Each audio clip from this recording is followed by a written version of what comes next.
For over a decade, there's been a back and forth battle in the US between 4 companies, all vying to be the most valuable. All 4 of them are household names, with products most of us use almost every day. But then, seemingly out of nowhere, a new challenger appears. A company that for most people has managed to stay under the radar until now. Over the past couple of months, Nvidia has become the world's second most valuable company. Everybody wants their stuff, and there's a huge line of people waiting to buy them. The average person might never have even heard of this company. It only really sells one product, but it made a lot of money very quickly, to the point where it's now surpassed Apple and is threatening Microsoft for that top most valuable spot. How did that happen?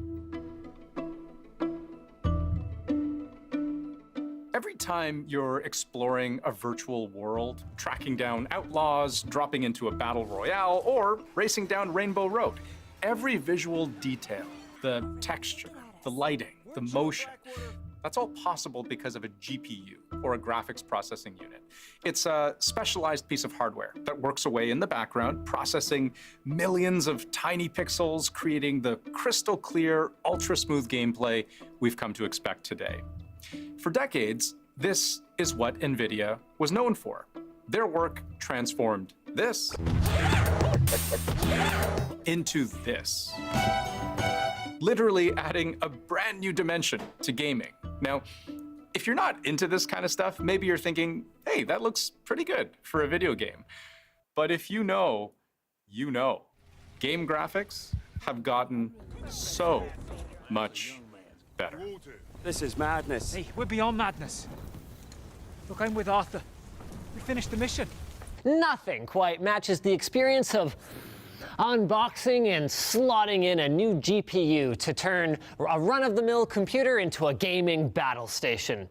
But unless you're a PC gamer, there was no real reason for most people to know Nvidia even existed. This is what its share price looked like for decades. Pretty flat, right? Well, that is until the CEO, Jensen Huang, had an idea. What if their GPU chips could be used for more than just graphics? What if researchers could use them to do super complicated scientific calculations way faster than ever before? I think he recognized early on, because the nature of how GPUs work versus CPUs is that they do a whole bunch of things in parallel. And they were smart enough to recognize early on that there was a lot of opportunity there. Now, this is important because this difference between GPUs and CPUs is what makes Nvidia a trillion-dollar company. So without getting too much into the alphabet soup of it all, just know that a CPU, a central processing unit, is what makes your smartphone or your laptop work. It's like that rat in Ratatouille. What's his name? Remy, right? He's a master chef. He's meticulously preparing complex gourmet dishes, cooking things to perfection. But he's only one rat. He cooks things one at a time. The CPU master chef, Remy, in our example, he works sequentially. The GPU, on the other hand, is like a kitchen full of rats. They're not like Remy, but they can tenderize meat, they can cook things, grate cheese, do the seasoning, stirring, plating, all at the same time. They're working in parallel, meaning they can do simpler tasks much more quickly as a team. But Jensen's idea was to combine the two, develop a software platform that would allow a computer's CPU to leverage the GPU to supercharge its own processing power. In effect, he was creating a way for the head chef and the line cooks to work together more efficiently, so they could each take on the tasks that they were best at, kicking the whole kitchen into overdrive. By adding the GPU to the CPU, the specialized processor can take something that takes a great deal of time and accelerate it down to something that is incredibly fast. And because the two processors can work side by side, they're both autonomous and they're both separate, independent that is, we could accelerate what used to take 100 units of time down to 1 unit of time. There was a lot of promise in this idea. Bitcoin miners, for example, were quick to realize this. They actually started buying up Nvidia graphics cards, stringing several of them together to create these mining rigs, capable of doing the incredibly complex math calculations required to generate new coins incredibly fast. Hey guys, Josh here, and I just wanted to do a quick video to show you my GPU mining rig that currently makes about $1,000 per month here in Canada, which is about $800 if you are in the US. But Jensen set his sights higher. His goal was to create what he called an AI supercomputer. So he connected 8 of his company's newest, most powerful GPUs together, combined them with 2 CPUs, then used the company's new software to have it all work as one.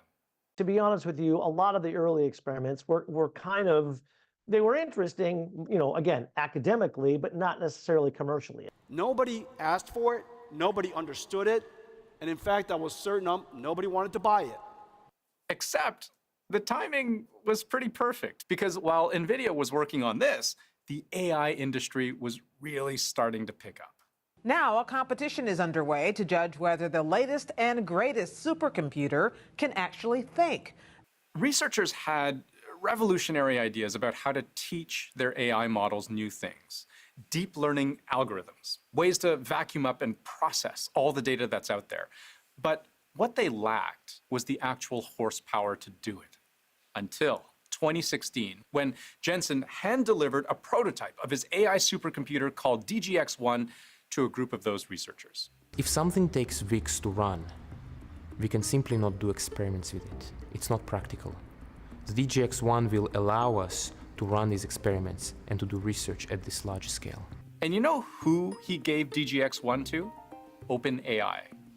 That's the company behind ChatGPT is technology accessible and free to anyone on the web. The AI program surpassed 1 million users in just 5 days. Everyone loves it. Playing around with it, asking questions, making Seinfeld scripts, writing code. Generative AI models like ChatGPT leverage massive amounts of data, like basically everything that's ever been on the internet. And the number of operations it takes for them to process all that data is unfathomable. AI researchers say it's more than the number of grains of sand on Earth, whatever insane number that is.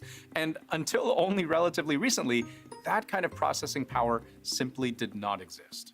It's only recently, in the last decade or so, that Nvidia realized that the same math that undergirds graphics is also useful in training artificial intelligence systems. And so it's repurposed many of its chips to be optimized for training AI.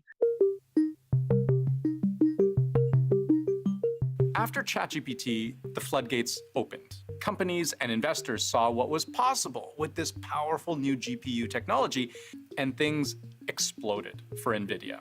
All of these companies that were previously curious about AI, but not sure how practical or feasible it was to pursue, they all threw their hats into the ring. All of a sudden, all the major work was being done with Nvidia. This is the key ingredient in training AI systems. Everyone needs their chip. We showed you Nvidia's share price earlier, the one that didn't budge for almost 20 years. Here's what it looks like now. Just since January of last year, it's gone up almost 450%. The analysts we spoke to say a big part of that rise is because Nvidia didn't just create a new product that people wanted to buy. They created an entirely new industry that may very well end up changing the course of human history. Researchers are now using Nvidia's chips to do things like simulate cell interactions to discover new drugs, or create replicas of the Earth to predict how climate change will play out. Artificial intelligence was made possible because of this complete belief that if we made computing cheaper and cheaper and cheaper, somebody's going to find a great use. We look at this as a moment like the internet, right? As a platform where other people can create software, create experiences, embed this new protocol. And I think NVIDIA's proposition is that anybody who wants to go and train these models, inference these models at scale, build these next platforms, need to be doing it right on the NVIDIA platform. Right now, NVIDIA controls something like 90% of the AI chip market. Other chip makers are racing to catch up. But the analysts we spoke to say NVIDIA is essentially decades ahead of them, which is part of why they're able to charge pretty astronomical prices, like 20 to 30 grand per chip in some cases. And just for reference, OpenAI used about 10,000 of those chips to train the original ChatGPT. We'll let you do the math on that one.